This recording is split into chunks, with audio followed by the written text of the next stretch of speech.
Cigar Company and its distributors and dealers everywhere present the Packard Hour. With Charles Butterworth, Johnny Green, his piano, and his orchestra.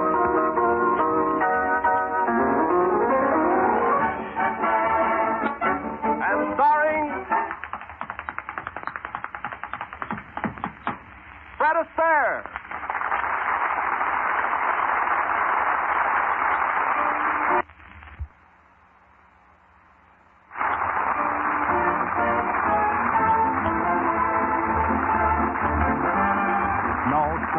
No connections, no ties to my affections. I'm fancy-free, free for anything fancy. No date, the cat's broken. No words, the cat's spoken. Especially when I am feeling romantic. Like a robin upon a tree, like a sailor that goes to sea, like an unwritten melody, I'm free, that's me. So bring on the big attraction. My decks are cleared for action. I'm fancy-free and free for anything fancy.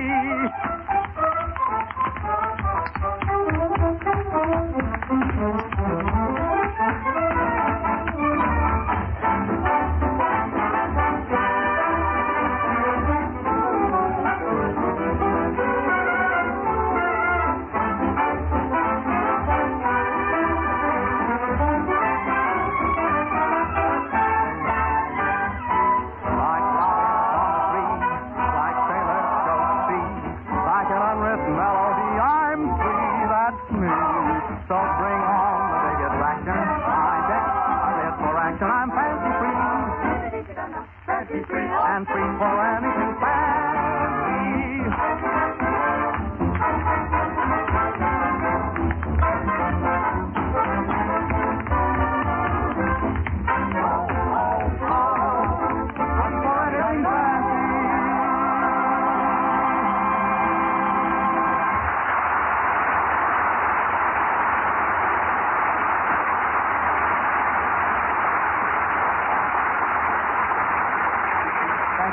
Thank you very much.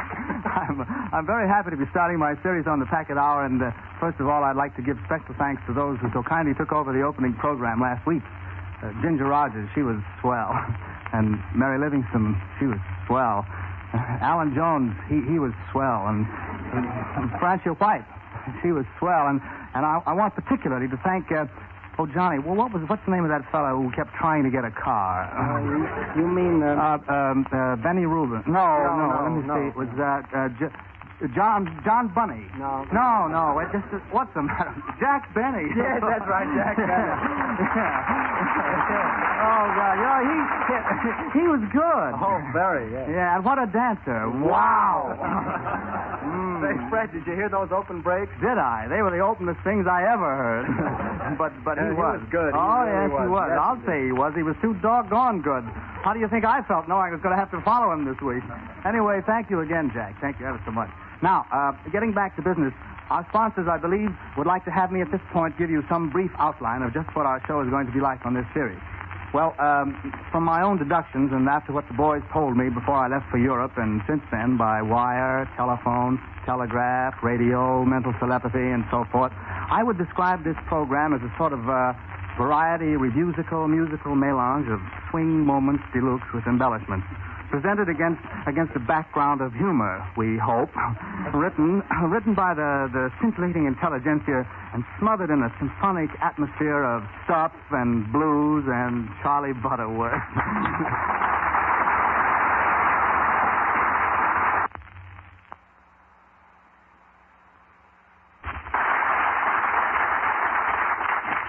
Hello, Fred. Hello, Charlie. What are you planning to do on this program? Well, Fred, I want to be a big help. I thought you might be able to use me as a talent scout. Mm-hmm. You know, every big variety program has a talent scout. Yes, Charlie, and you're just the fellow who can do it, too. Oh, sure, Fred. I've been responsible for some of the biggest talent discoveries of recent years. Did I ever tell you how I discovered Marlene Dietrich? No, not that I remember. I didn't tell you how I discovered Marlene Dietrich? Oh, that's a good one on me. I don't understand why. She's one of the biggest discoveries I've ever made. You've surely heard of Marlene Dietrich. Why, of course, Charlie. Yes, of course. Yes. Well, I was in the Foreign Legion. We were traipsing over the hot sands of Algeria. We were sniping riffs. But to get back to Marlene Dietrich, and how I'd love to, wouldn't you? Well, I hardly blame you. Say, you do know Marlene Dietrich. I said yes, Charlie, yes. You've never been in the Foreign Legion? No. Well, that'll help my story considerably. I'll never forget it. We had been fighting for days and days, weeks. Say, I might even say months. Well, why not? Who's there to stop me? You don't know Marlene Dietrich? Yes, Charlie, I know. Oh, the heat was intense. I could hardly stand it any longer. The sun got me. Well, when the sun gets you in Algeria, it's sleepy time down south. I lay out there in a dead faint. Well, sort of a semi-conscious faint. You know, that kind when you know what's going on and you wish you could be there? Well, that's just the way I felt about Marlene Dietrich. I'd just about given up hope when one night a very strange thing happened. A pistol shot rang out in the night. Well, it pierced the silence like a pistol shot that rings out in the night, I guess. We all jumped up just as one man. I guess that was just because there was only one man there. And when it came to jumping up, he was a card. And in fact, they tell me of a time that he'd been lying flat on his back in the hot sun for 2 hours. Well, a pistol shot rang out. There he was. He never moved, sunstroke. Well, we missed that fellow because you meet very few people on the desert, unless you go to Vienna or Rome. You must try it sometime, just you and the family. I'm sure you'll love it. Yes, but Charlie, just a moment. What about Marlene Dietrich? Oh, I wouldn't advise it. Just take the family first.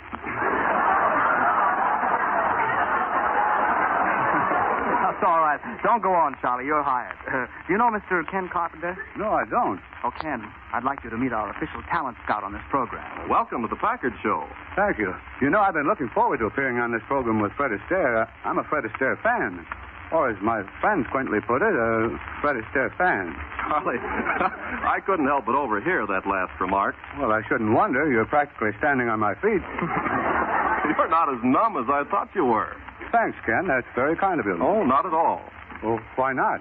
Well, nothing, just not at all. Say, I think you're taking the wrong attitude.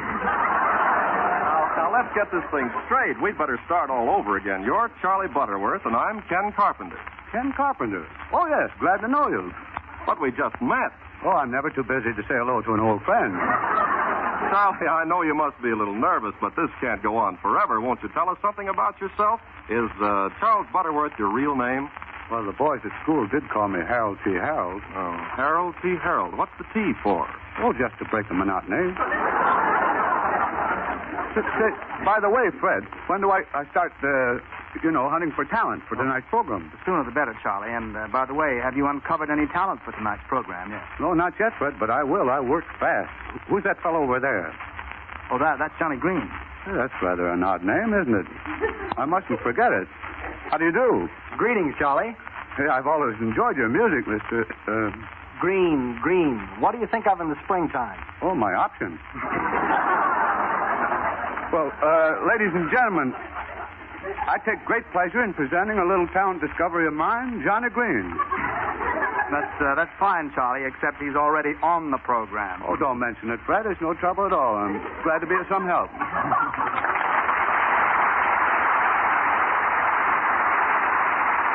Thank you, Charlie. Thanks, Charlie, for discovering Johnny Green. I must admit, I'm crazy about Johnny's music. We've had a lot of fun making records together the past several years, and I'm certainly glad we're together on this program. Johnny's next number tonight is one of his own compositions being played for the first time on the air. It's called Yours Forever.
Every once in a while, a song refuses to die. It is born again in the whistling of errand boys, in the light humming of housewives going about their daily work, and in the cheerful, self-appreciative arias of men taking their morning showers.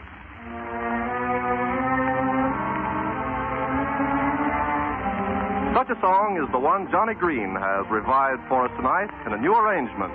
You'll all remember from the Ziegfeld Follies, A Pretty Girl is Like a Melody.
like a pretty tune.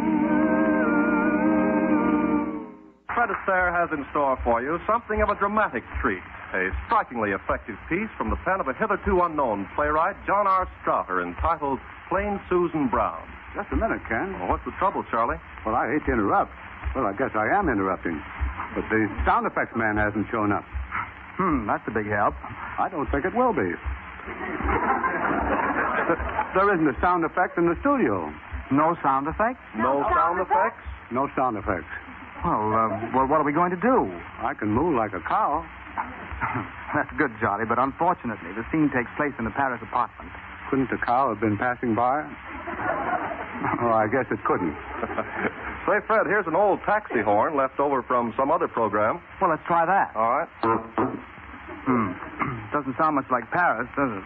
Well, I guess we'll have to do the best we can. Charlie, will you help? Certainly. Will you take care of the sound effects as well as you can? With that horn? Yes, I mean, put it in wherever it seems fit. You know, use your imagination. And now, Ken, will you please set the scene?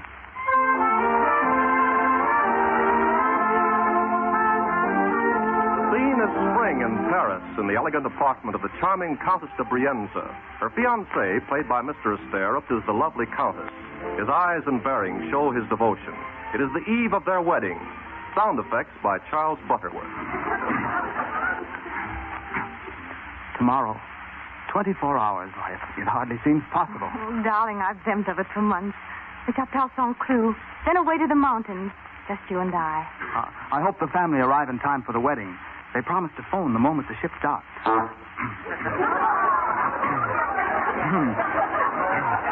Isn't that the phone ringing? Yeah, it seems to have caught a little cold. Hello? Hello? Ah, welcome to France. How are you? Well, it's Mother. It's great to hear your voice. Charlie, we didn't need that last honk. Oh, I can spare it. Yes, Mother? Oh, the wedding's tomorrow. Dinner tonight? We'd love it. Who?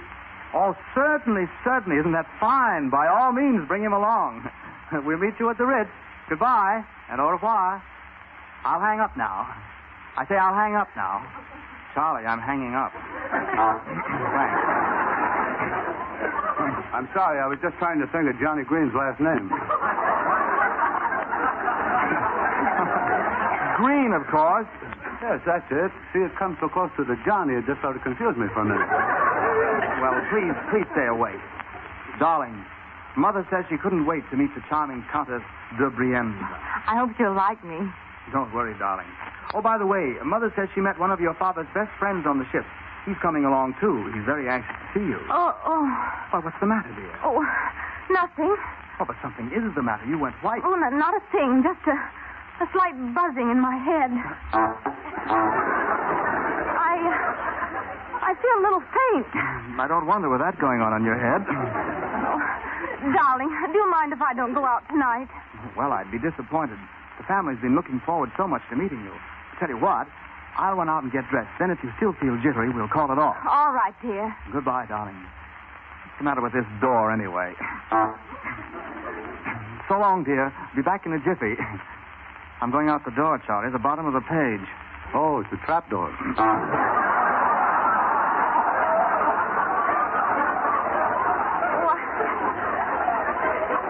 I knew it would happen. I couldn't keep up this pretense. Oh, what a fool I've been. I know what I'll do. Why should I ruin his life? Why'd I put that revolver? Here it is. This is the only way out. I'll pull on the trigger and...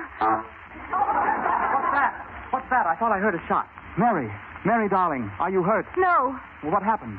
I missed. Oh, but why, darling? Yeah, I like a happy ending. Charlie, I'm reading the script, not talking to you. But why, Mary, on the eve of our wedding? Well, dear, you might as well know it now. I tried to kill myself. I'm not Countess de Brienza. I'm just plain Susan Brown of St. Louis, Missouri. Why, that's marvelous. That's wonderful news. You don't care? Care, not a hoot. I like you better as plain Susan Brown. Oh, darling, thank you. Oh, you make it so wonderful to be alive, with the sun streaming through the windows, bees buzzing.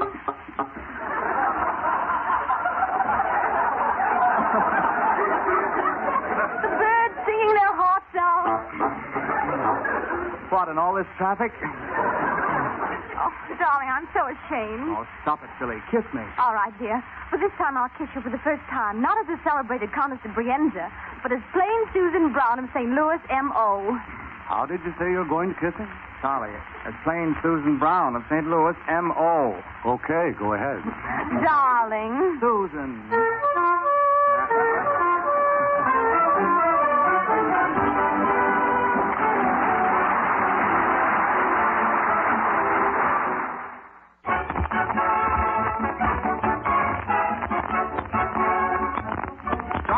opens the second half of the Packard Hour, starring Fred Astaire with Stomping at the Savoy.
In these days, when you get 3 feature pictures, a major preview, a newsreel, bank night, and a small tube of suntan oil with every ticket, it's pretty hard to dig up something new in the entertainment world.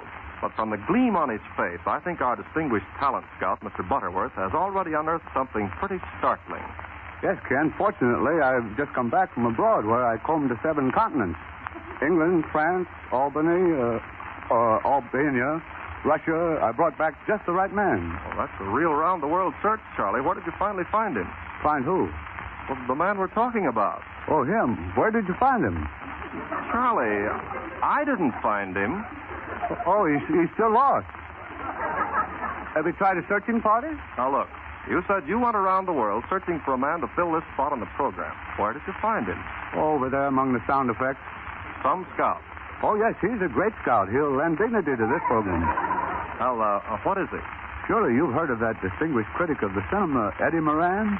He's going to preview a movie for us. Yeah, but where is he now? I don't know. I only discovered him. I see. Well, I suppose he'll turn up pretty soon. While we're waiting, suppose you tell me a little about what he's like. Who?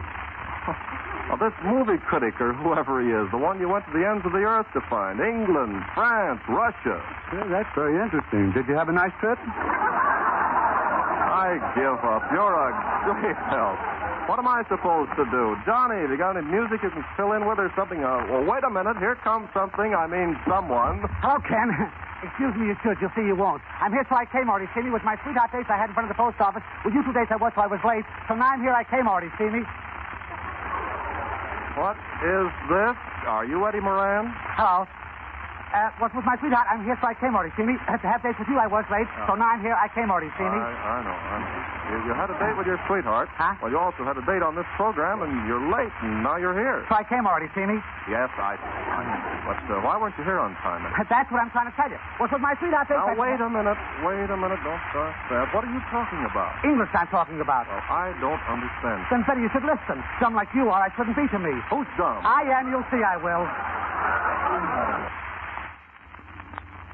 You mean they collided? Huh? They collided. Nobody saw you. So look. Well, pretty soon was punching, scratching, fighting they were. Who was punching, scratching, and fighting? My sweetheart and the other lady, she will, they did. Eddie. Was all kinds Now, of... listen, you mean that your sweetheart and this other lady were actually engaged in fisticuffs? No, fighting they were. Eddie, So look, I'm ashamed of you. Me too. It's So look. disgraceful you allowing yourself to become a spectator to this unladylike demeanor. What did you say? It doesn't matter. What have you planned for us this evening? Oh, tonight. Well, tonight was with my sweetheart dates. I should have it Now, from the post hold on. I mean, as our Hollywood columnist, what have you in store for us? Movies I saw. You should see I saw. Oh, you're going to review a movie. That's what I will. That should be quite interesting. Tell us about it. Well, was the picture should open up, it did. And the boy and the girl, they were there because she should be in love. They were. So he kissed him and she kissed her. So what? So he went away because he was so happy. He was, which made her cry. So afterwards, another man came. Was like a father he should be. Oh, you mean paternal? That's okay. So look, and with a lot of talk, anybody should feel sad because they were so happy. And pretty soon came an airplane with all kinds of girls dancing. They did. Because the girl went away then because she liked him so much. It showed. So pretty soon they both got killed, and that was the finish. So I'm here, so I came, Artie. See me? Well, must have been quite an interesting picture. I think so. What was the name of that epic? Mr. Deeds Goes to Town.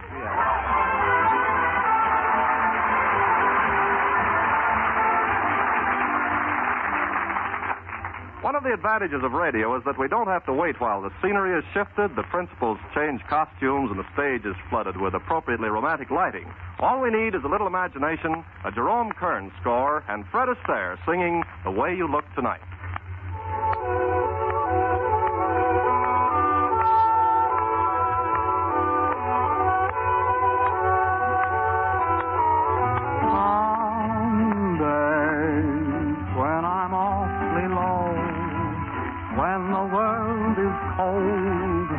I will feel a glow just thinking of you and the way you look tonight. Oh, but you're lovely with your smile so warm and your cheeks so soft. There is nothing for me but to love you. Just the way you look tonight.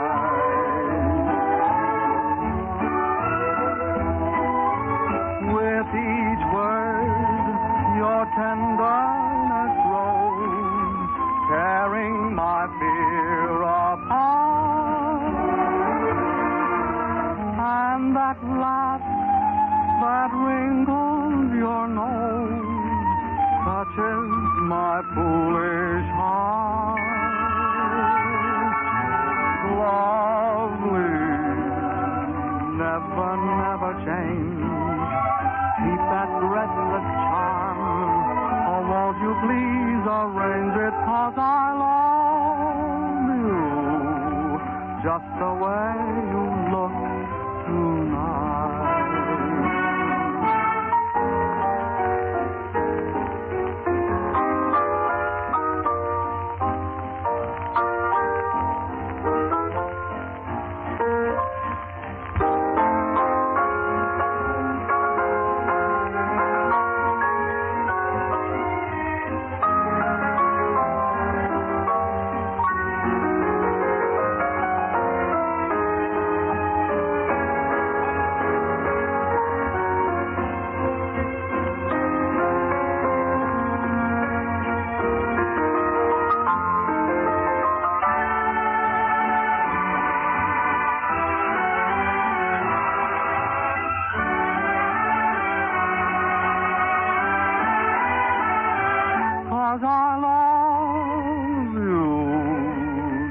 The way you look tonight.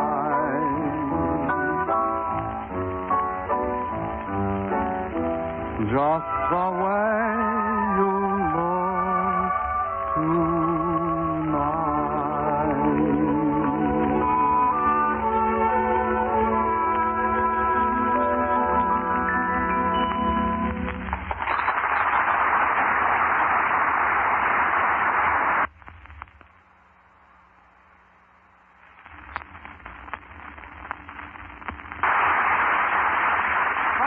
Great new picture, Swing Time, may now be playing in your neighborhood. When you see it, you will not only enjoy it thoroughly, but you may also find out how you may win a brand new Packard 6 in an easy and exciting contest. If you're unable to get the contest blanks at your local theater, your nearest Packard dealer or distributor has them for you. There is no obligation.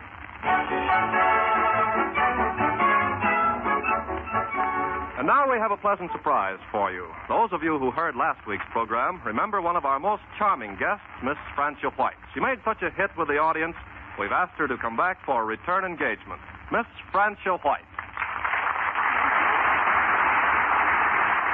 As her first number, Miss White has chosen a role that suits her very perfectly, that of the youthful and vivacious Juliet in Gounod's version of the ballroom scene in Romeo and Juliet.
I'd like to sing for you one of my favorites, One Kiss from Sigmund Romberg's The New Moon.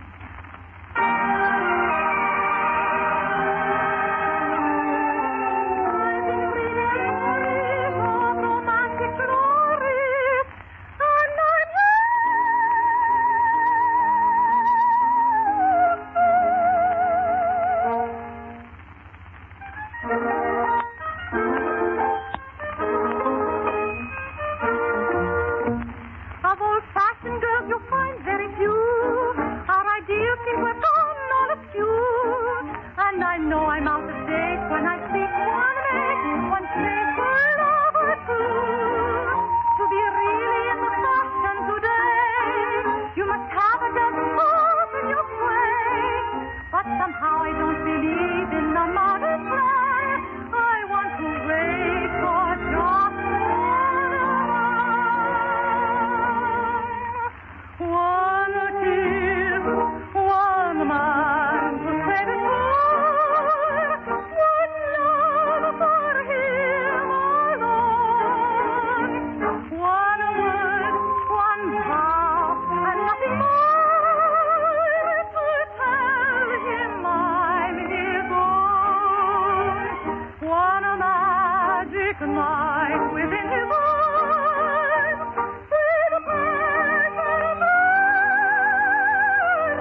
again, Fred Astaire. I'm sure a great many people know what's Bojangles, but for those who do not, what Bojangles means. But for those who do not, it is the nickname for that certain colored gentleman, dynamite dancer, Bill personality, colored gentleman, dynamite dancer, personality, Bill Robbins. Dancer, Bill. Name for that certain colored gentleman, dynamite dancer, and personality, Bill Robinson. This Jerome Kern number is also from our picture Swing Time, and once again, I'm afraid it would be impossible for me to give you the same conception here on the air that I use in the picture, but no matter how it is done, I can't help thinking of Bill. This is not an impersonation of him, but the idea was most certainly inspired by that one and only Bojangles, Bill Robinson.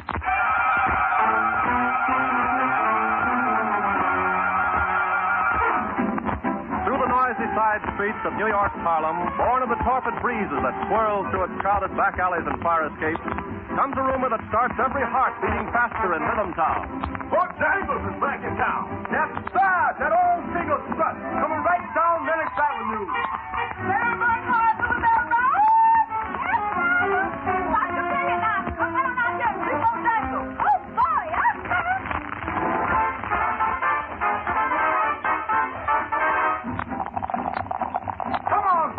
Don't get hot for Papa. Bam! Hold those dice. Bojangles is here. Hey, come down the avenue.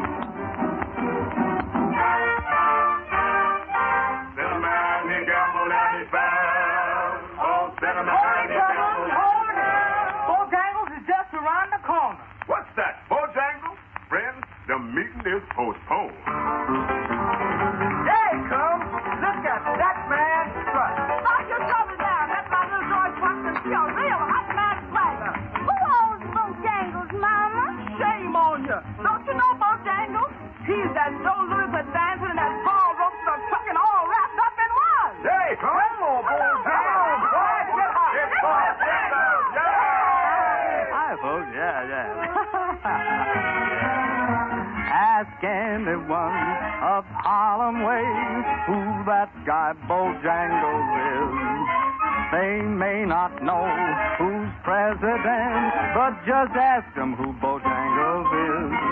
He's in the most entrancing business. It's what they call the dancing business. When there's a beat up on the street, brother, you go and bet all your dough. Sister, you know that ain't no one but Bo. Oh, Bojangles of Harlem, you dancers, hosters, young folks love you in Harlem. They say you got the tough guys from the outer schoolrooms and kids start trucking out of schoolrooms. Oh, Bojangles of Harlem, the whole town's at your heels, sleeping their flat, missing their meals, running like rats, going astray, throw those long legs away.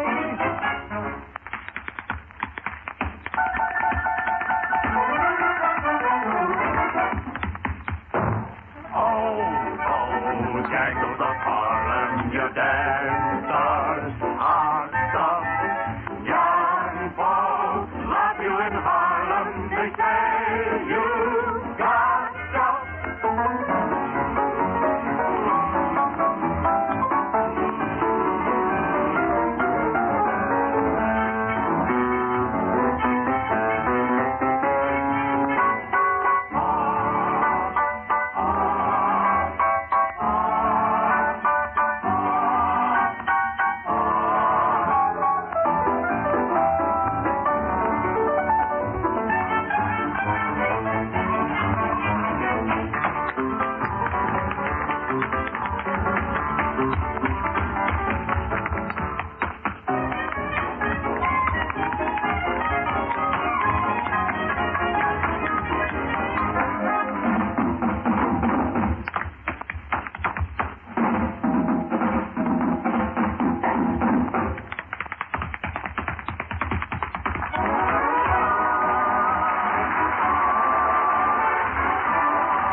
reporters everywhere invite you in a most cordial and friendly manner to see the 4 sensational new Packards at your nearest showroom without the slightest obligation on your part.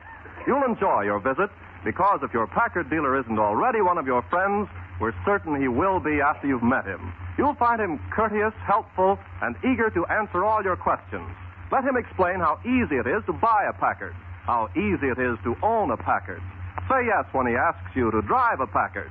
And after you've put it through a thorough and thoughtful test, see if you'll ever be satisfied until you get the plus of a Packard.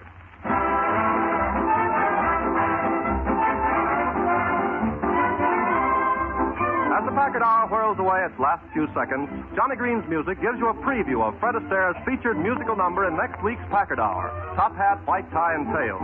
And with Fred Astaire next week, more Charlie Butterworth, more Johnny Green music, and a dramatic treat postponed from this week, the world-famous Abbey Players. Entertainment gathered together for your pleasure by Packard, makers of America's finest motor cars. Until then, ask the man who owns one.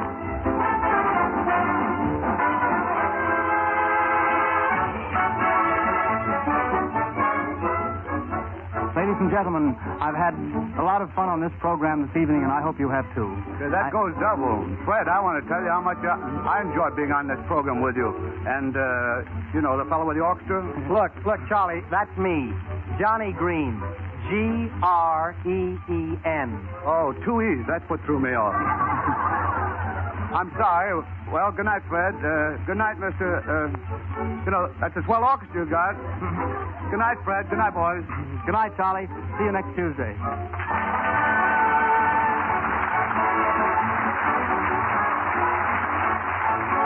This program originated in the NBC studios in Hollywood. This is the Red Network of the National Broadcasting Company.